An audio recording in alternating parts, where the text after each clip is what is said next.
Today I'll share 11 ways to grow a home service business so fast it feels illegal. My name is Mike Andes. I'm the founder of Augusta Lawn Care. We have over 200 locations around the world. I'm also the founder of Homework Software, where over $1 million of daily transactions are made for home service businesses.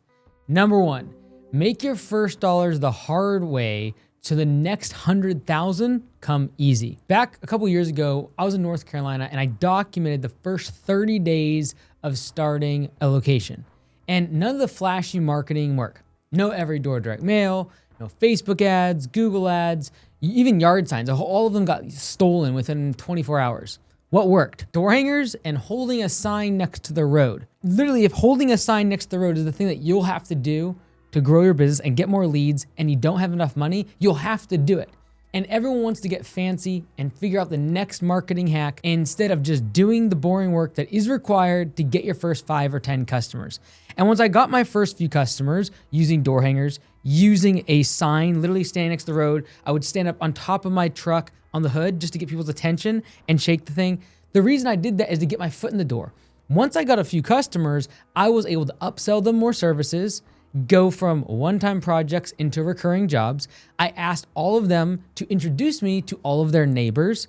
I asked for an online review, and this is how I began to get momentum in the last couple weeks of the 30-day challenge. Now, recently, I went on a turnaround show and met with Eric Vargas from Vargas Lawn Care. And Eric did not want to be in the field. Do you not want to be in the field, or do you not have the skill to be in the field?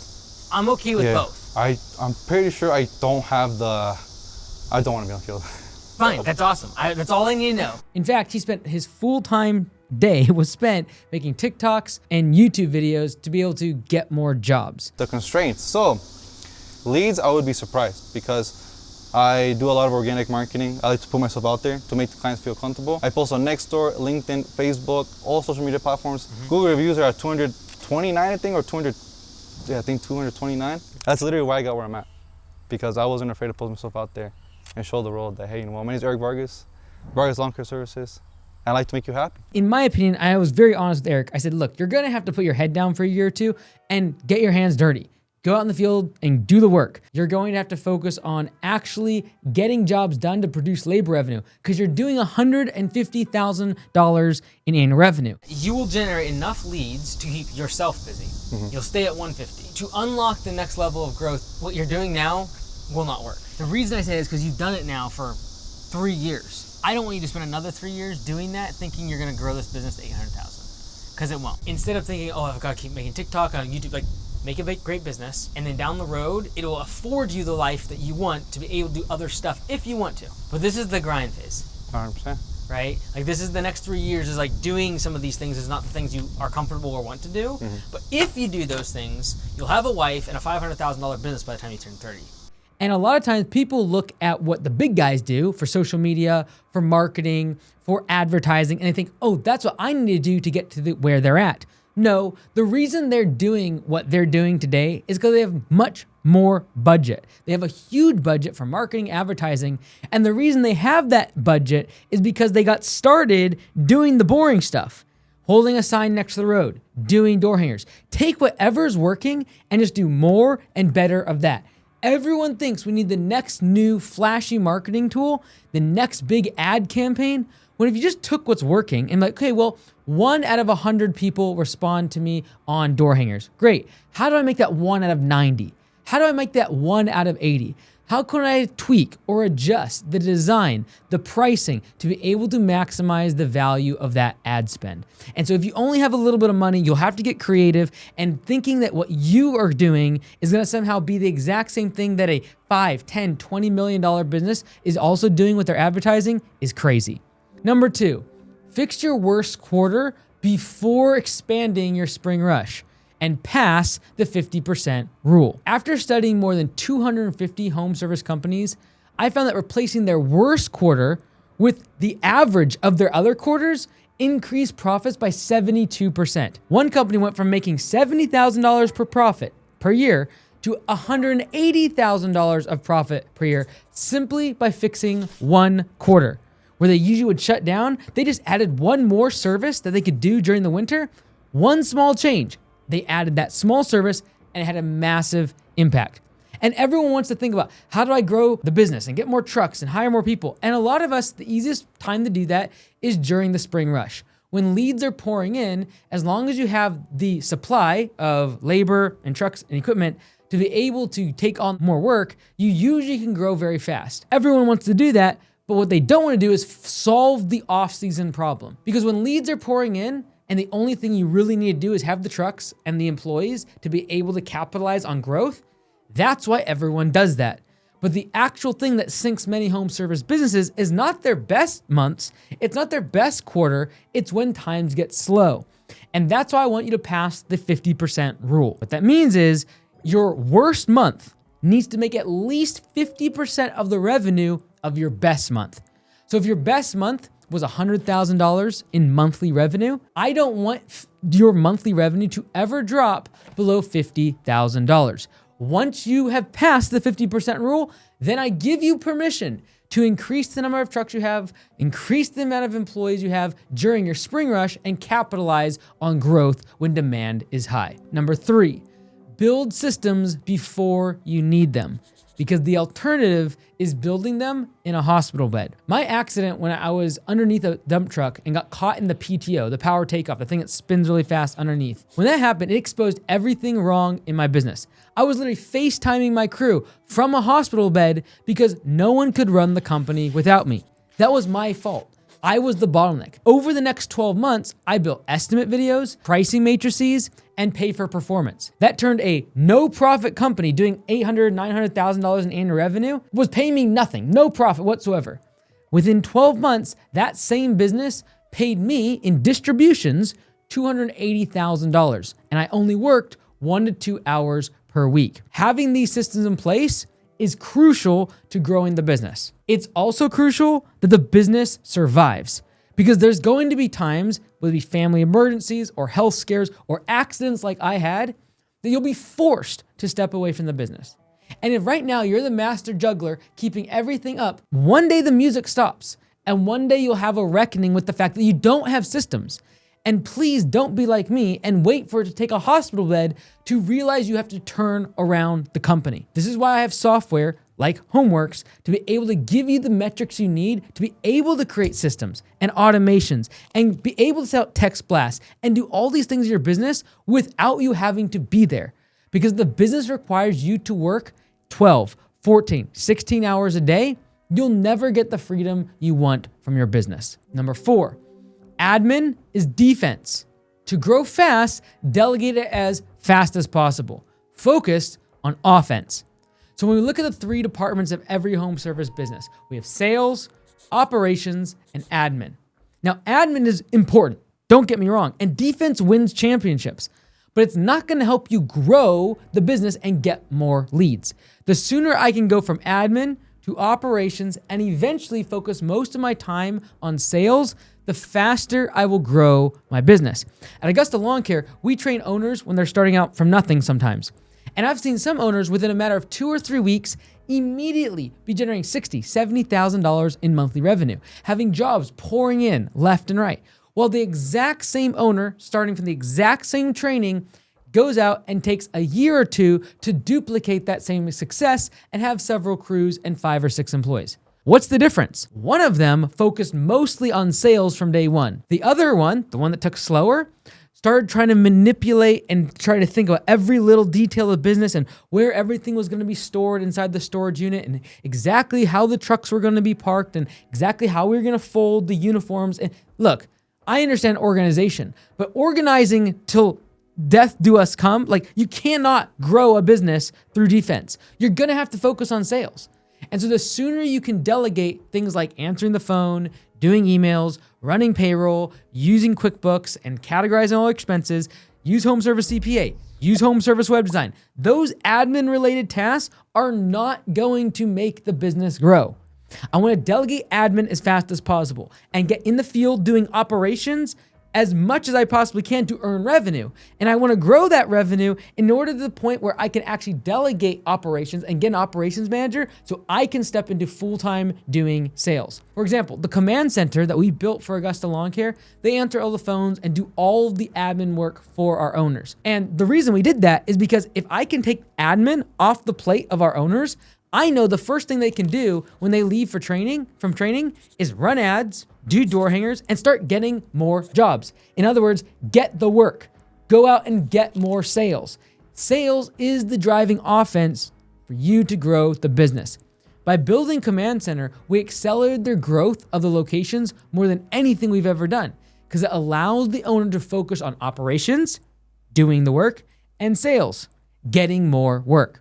Perfectionists in admin is something you're going to have to potentially fight against because you'll stall out before you get above $500,000, $600,000, $700,000 in annual revenue if you're trying to always be a perfectionist. And well, the phone calls gotta be like this, and I gotta make sure all the little emails and I got all my filters. Look, I understand those things are important and they're gonna give you 1%, 2%, 3% gains. But the doubles, triples, the 10X's on your business comes from you focusing on sales and delegating all the lower priority tasks. Hey everyone, so this is actually the front of our office, and you can see there's really nice signage. Why? So when people come in here, they wanna work here. They wanna be able to come inside and see what we got going on. And that's what your customers are thinking when it comes to your website. They see the sign out next to the road, they drive into the parking lot, and they look for your signage. And your signage is your website. And if it doesn't look professional, they don't even want to walk in the door. I don't care if you have the best prime rib steak in town. If it looks like everything's falling apart, I'm not going inside. And so you have a great service. You have a great business. You offer great services to your customers, but they'll never walk in that door if your signage doesn't look good. That's why at homeservicewebdesign.com and lawncarewebdesign.com, the average customer in the first year increases the amount of leads they're getting by 80%. Go check it out today. Sign up for a subscription that you don't have to pay $5,000, $10,000 up front. You just get leads starting right away. We'll see you there. Number 5, if you lose conviction, you lose the sale. Most home service business owners undercharge because they aren't the target market. You're serving 70 and 80-year-olds that have millions of dollars of net worth. You, on the other hand, might be 20 or 30 years old and just starting your career. Identity determines income. You are not selling a service. You're not even just selling them time. You're selling insurance. You're selling them asset protection. You're selling them public image in front of their neighbors and all of their buddies that are watching them get served when you show up at their property. You're selling them pride of ownership. If they're a first-time home buyer, if this is their first big purchase and their first house, this is a huge sense of pride, and you're protecting that. If you think about from that perspective, you're selling insurance, asset protection. Those are very valuable products that demand a premium price. But if you're always just trying to think in the mindset of how in the world would they pay $800, that's crazy. Do you really think if you think they're crazy for paying the price that you know you need to charge, that you're ever gonna sell? Do you think you'll ever do a follow-up phone call? And people are afraid to do follow-up phone calls or text or email their customers and follow up on estimates, in part because they don't actually have the conviction that they're the best service for the customer. If you care about the customer and you have conviction that your solution is the best for their problem, why in the world would you not do a follow-up phone call? Why in the world will you not push and ask the hard questions required for them to solve the problem using your service?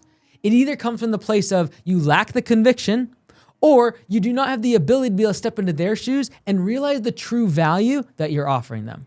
Number 6, quantity becomes quality if you iterate fast enough. For example, when I started making YouTube videos 7 or 8 years ago, those tutorials and the videos that I made standing up against a wall on a little whiteboard in my room, they were not great. That was actually filmed right after I had that accident underneath the dump truck.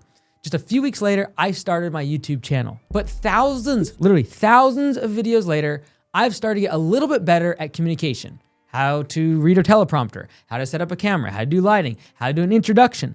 Over the course of all of those videos, the volume is a cheat code. So when it comes to hiring or interviewing or advertising or selling or knocking on doors or doing door hangers, all these skills that you want to have, instead of constantly looking for perfection, like, oh, I'm just not good at software. I can't get homeworks. I can't do these things. instead of thinking that way, just think, I will do it so many times that I will not need luck. I will not need that skill given to me. I will just simply do it from repetition. Quantity becomes quality. And so the quantity of my videos, eventually I got pretty good at making good videos. And if you do enough interviews, eventually you'll get more smooth at asking questions during the interview process. You'll know what red flags to look for. If you knock on enough doors, you'll get used to what to say when someone gets mad at you. You'll get used to what to say if someone says they need to talk to their spouse. If you do enough follow-up phone calls, you'll get to know how to hook someone in when they're on the edge, on the fence, as to whether or not they're gonna choose your service. Quantity becomes quality. Just focus on the number of reps that you put in. Number 7, the problems you ignore become the tax you pay. Owners obsess over flat tires, angry customers, and no-shows from their employees, but ignore the one thing that kills the business, and that's the off-season collapse. No amount of hustle and no amount of 7-day work weeks and 15-hour days can overcome a 3-month cash crater where you're losing money every single month. Fix the root, not the symptom. You're like, oh, I've got to get more leads and figure out ads. No, step back for a moment. Do we need to figure out ads, or do we need to figure out how to upsell our existing customers during the off season so we don't lose money?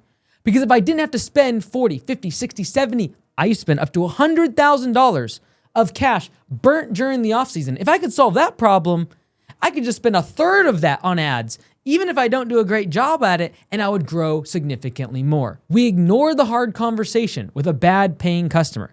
We ignore the hard conversation with a low performing employee. And these conversations, these difficult things that we're ignoring, these problems that we're trying to get around, we solve it by just working harder, doing the things we're comfortable with. But there's a tax you pay, and that tax catches up with you. Physically, it drains you. Emotionally, it drains you. And eventually, you fill your time doing things that are comfortable instead of doing what is necessary. Number 8, don't act big when you are small. A lot of times, it's our inclination when we're just getting started to try to appear like we're this massive company. And recently, I was on a turnaround with Eric from Vargas Lawn Care. And this is really, in my opinion, the risk of social media. My question is, how are we, like, when you say he goes out and works all day, what are you, like, tell me, like, not like I'm marketing and sales, but what are you doing? I go to the gym and then, I'm going to social media. Mm-hmm. I try to look for local community groups, try to reply. I'm trying to be like you said in one of your videos, trying to be like that guy for the local community. In reality, Eric just needed to put his head down and get better at operations.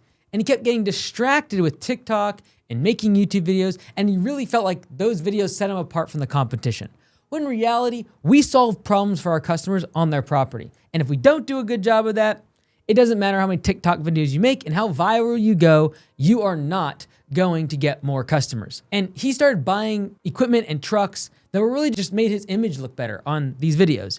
And he had 2 brand new trucks, a whole bunch of new equipment. He had this skid steer he had hardly used. It was like $40,000 worth of debt.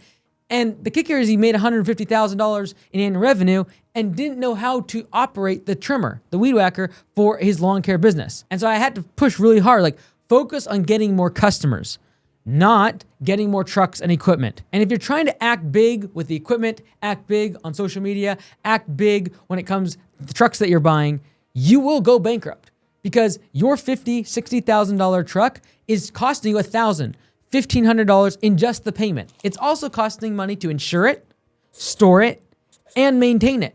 And so all in, Eric would have to almost double the revenue of the business just to pay for the 2 truck payments and all the equipment that he had purchased. Why? Because he started trying to act big online when he was still small. Nothing against Eric, but he'll have to get back in the field, get his hands dirty, and stop thinking about trying to act big in front of the competition because customers don't care. Ultimately, customers don't care about how many fancy pieces of equipment you have sitting at your shop space. They care about a quality service being done at their property. And so I'm very careful to spend a bunch of money or get a bunch of overhead on trucks and equipment that I don't really use.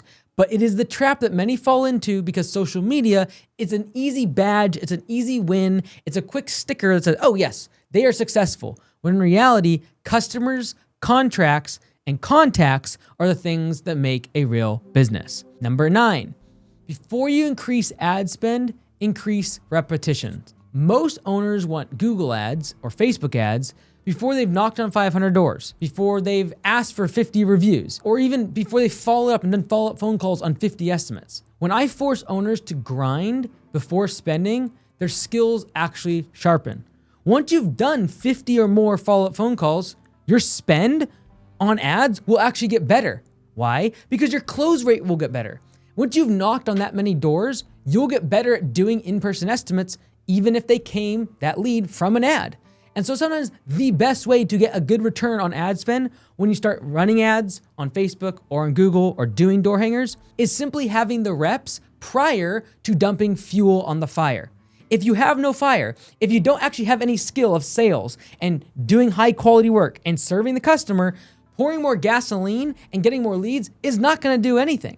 I think of ad spend and advertising dollars sort of like gasoline. I've got to have a fire. I've got to have a spark. And if I then pour gasoline, the fire gets bigger. But many times people just back up the truck and start spending a bunch of money on ads, having no idea where it's going. But first, if they would just focus on honing the skill of sales, follow up, actually asking for online reviews, knocking on people's door and talking to their customer, then when they spend money on ads, they'd see a better return. And that's why many people think that Facebook ads don't work, Google ads don't work, online marketing is dead, only referrals work. Many times it's because they haven't done the hard work to be able to create systems and processes in their sales system to be able to do follow-up phone calls, get to the customer super fast, knock on the door and be presentable, and be able to have a high close rate. Number 10, the business grows at the speed you replace yourself. When we talk about the copy and paste millionaire in the book I recently released, I talk about the solo operator, the working GM, the full-time GM, and the GM plus stages. And they exist because your business only grows when you fire yourself from your current responsibilities. I didn't scale my business until I delegated outcomes. When I look at sales, operations, and admin, my goal was to be able to delegate and then replace myself inside the business. Replacement equals acceleration. You only have 24 hours in a day. And so if I'm going to split it up between a few hours of sales, a few hours of operations, a few hours of admin, great. As a solo operator, I'm juggling all those things. But as I begin to grow the business, I want to be moving more and more out of admin into operations, and then from operations into sales.